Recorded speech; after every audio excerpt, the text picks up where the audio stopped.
tell you something different quickly.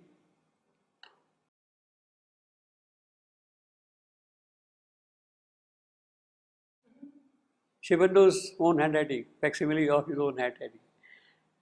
Now, this we'll discuss in more detail, but let me just quickly give you some background. I will read the first line. Their careless glories, you can make out, their careless glories, though it seemed to her indifferent doom in heartless splendors clad. That is the first two lines. Their careless glories. Second word is careless. Third is glories, comma, though it seemed to her indifferent doom, indifferent doom. Doom, you see here is dooms. Doom. In heartless splendor clad. Now let me first give you the little background of what I am trying to tell you here. Basically, Book of Death was written by Shivendu originally during the Arya period. So this draft, what we have here, belongs to the year 1916-17. 1916-1917.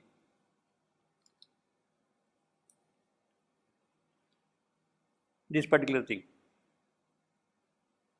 Yeah, rather 1917, 1918. Yeah, this particular draft. Now, it had remained more or less like that without Shivendu doing anything for a long, long time, almost for 30 years, almost for 25 years, till 1940s, when on one particular occasion, it was taken up by Nirodbanan and read out to Shivendu, this particular draft. And then there he had made a few dictations. In fact, what you have here in the margins, they are all in Nirodbaran's handwriting. These things. The main text is in the center part of this thing. And it was around 1947 that it was at this particular stage. Then, in 1950, after doing the last revision of the Book of Fate, as I told you, around 15th November 1950, he had asked Nirodbaran what else is remaining. And then he said, the Book of Death and the Epilogue. The Book of Death and the Epilogue. And there at that time, Shivendu said, oh, we shall see about them later on. And I told you that later on was not supposed to come, etc., etc. We have seen many times that it was not supposed to come. So it remained there at that point.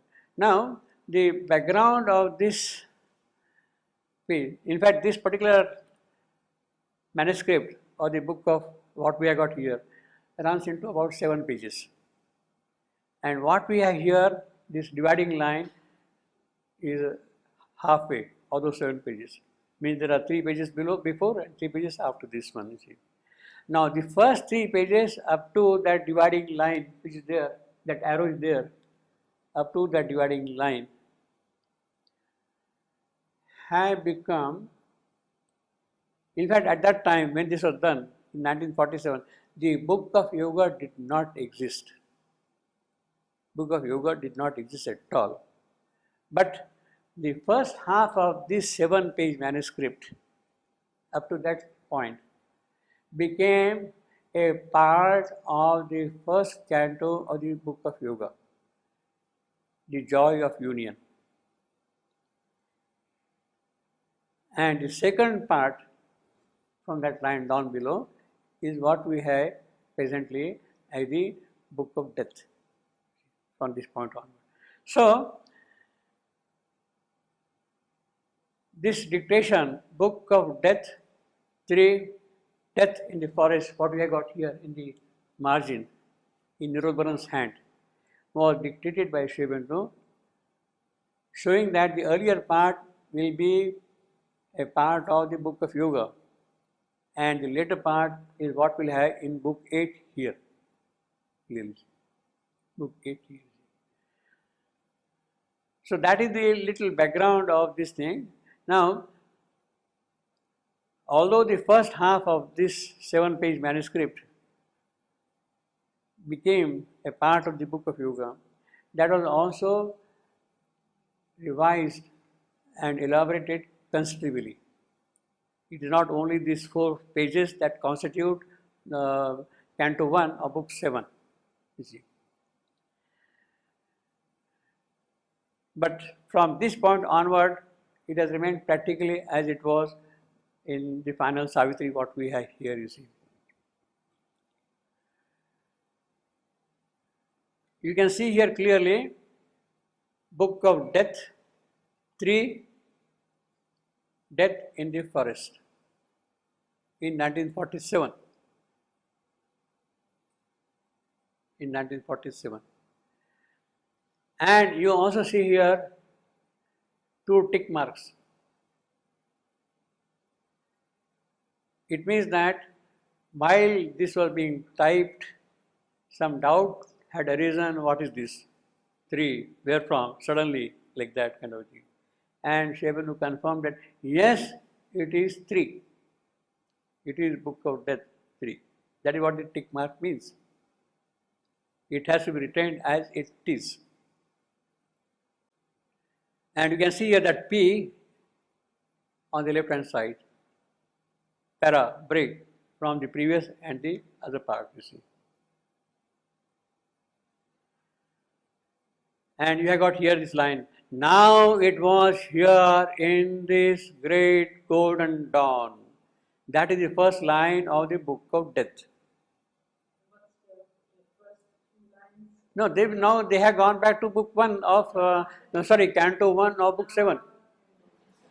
So that became now the beginning. Yeah. Yeah. They have gone back to this one.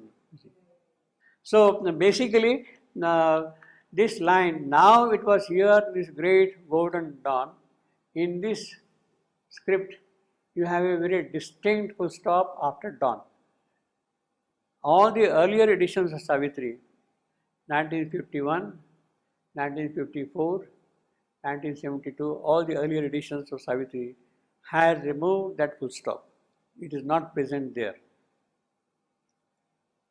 But it has been restored in the revised edition of 1993, that full stop.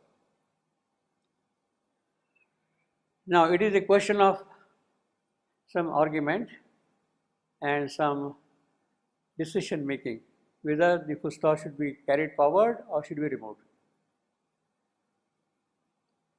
Because this line here, now it was here in this great golden dawn, actually has a link with the previous line. Swiftly the fatal day came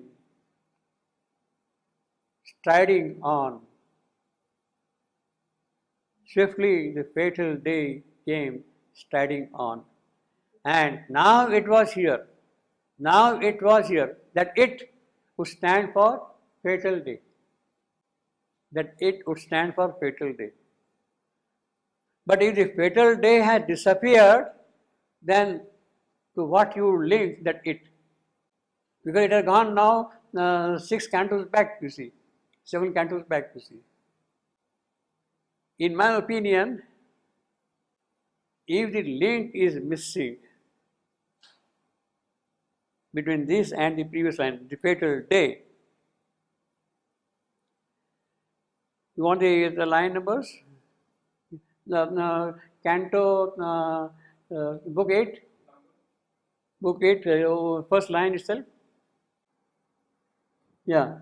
Well, this is the complete transcription of what we have got here. Is it clear enough or I want to enlarge? You can read? Their careless glories, those seem to her indifferent doom in heartless splendid glad. Their careless glories, actually there is a comma after that. Those seem to her indifferent from in heartless. Now, something of this equivalent lines is present at the end of Canto 1 of Book 7. Of Book 7. So the connection is between the what we have got at the end of Book 7 and Book 8 here.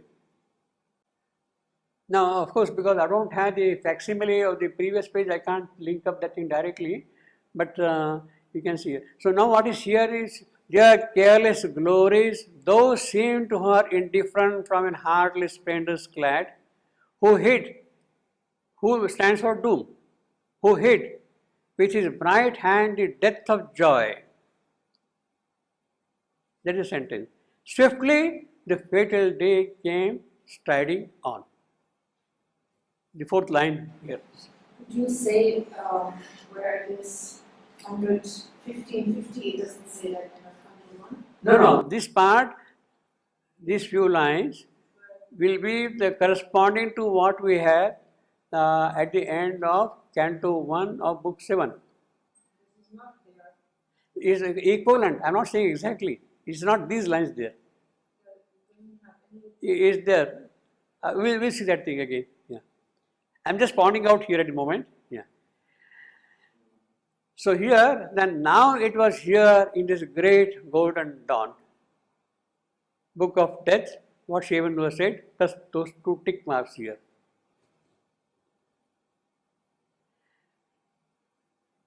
The problem is about this full stop, which is there in the manuscript, but which is not there in other editions apart from the revised edition.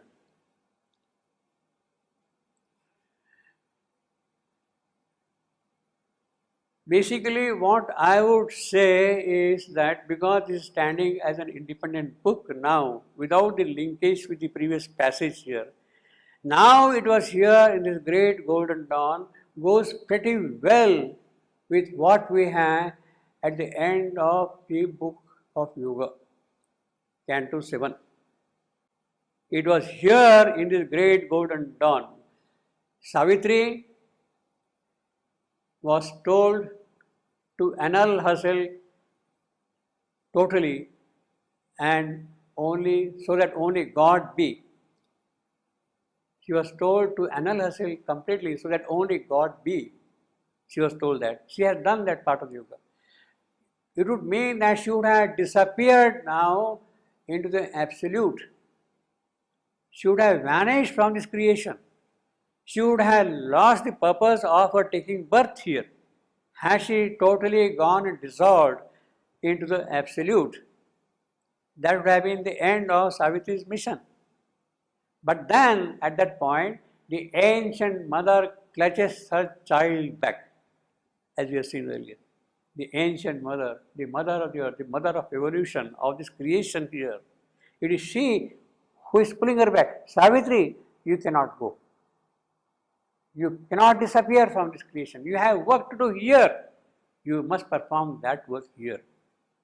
She pulls her back from getting merged into the absolute. And therefore, when that, now it was here, gets linked to that. In this great golden dawn, the leaves point, by her yet sleeping husband lay she gazed. So she is with her husband in the night, and she is gazing at it. Into her past as one about to die, looks back upon the sunlit fields of life, where he too, I am reading this passage, yeah? This is the transcription of what we are here.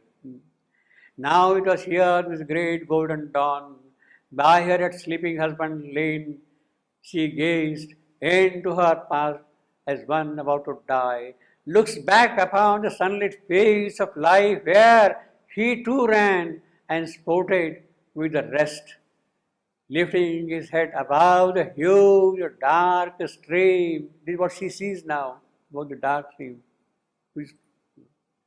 Before he plunges down, it disappears into the dark stream.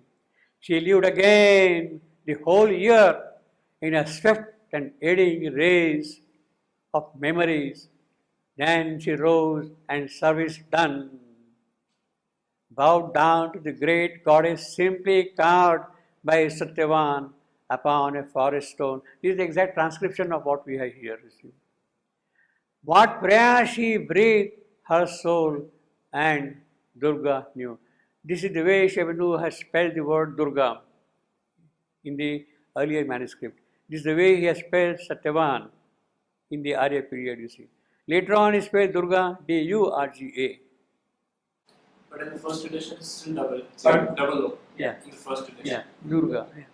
Now, Shivandu was wanted that thing to make it kind of soft also for the English pronunciation. Sutyavan. Instead of making it hard, harsh. Satyavan is too harsh for see, English here. You see. Yeah. What prayer she breathed, her soul and Durga knew. Now, of course, there are a lot of interesting things here, but that we'll see later on. Simply carved by Satyavan upon a forest stone. This statue of Durga is there, carved by, he is a sculptor. Satyavan is a sculptor. He has made the statue of Durga, and Savitri is worshipping Durga. Durga is the one who gives the protection against all difficulties, all the obstacles. She removes all the obstacles. What it means that Satyavan is a sculptor, basically, you see. Without mentioning that, you see. He is a sculptor. Which also means that, you see, in the Mahabharata story, Vyasa Savitri, Satyavan is shown as the painter who draws horses. Chitrashva, Ashva, Chitra, picture. He draws the pictures of horses. He is shown there as a painter.